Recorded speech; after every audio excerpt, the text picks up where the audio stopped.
why should Met fans be excited that David Stearns is here?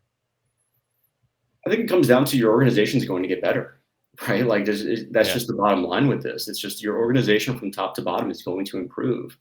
And this is an organization that has really suffered from a lack of continuity in their front office. It doesn't just go back to Steve Cohen even, and it doesn't go back to Billy Epler by any means. It's before these guys. It's before those leaders that you have in place. I just feel like to be more cohesive as a unit.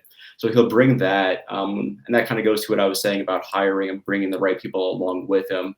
And then it's also like what we saw the past 2 years with the Mets, maybe last season in particular, because this obviously has not gone the way that they wanted and probably wouldn't have mattered all that much. But I think winning in the margins with the major league roster is a big deal, right?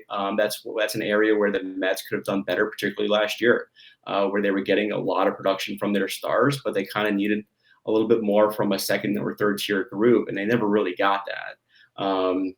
Particularly like at the DH position or whatever it was, it never really helped them. The bullpen, that kind of thing.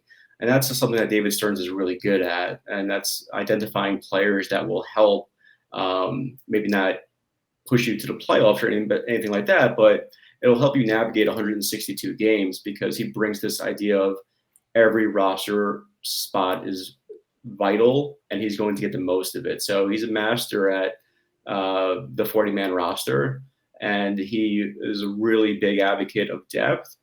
And I think also what he does well is with the Brewers, they really have this principle of we have to know our players, our own players, better than anybody else.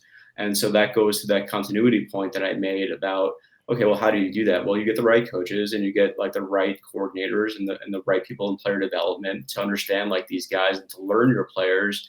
Therefore, when it comes to be making trades or when it comes to roster decisions for the 40-man roster, you're in position to make the absolute best call and not look like a fool a year later. And so that's what David Stearns in a nutshell is really good at, all those things, and particularly the last one I mentioned of knowing your players.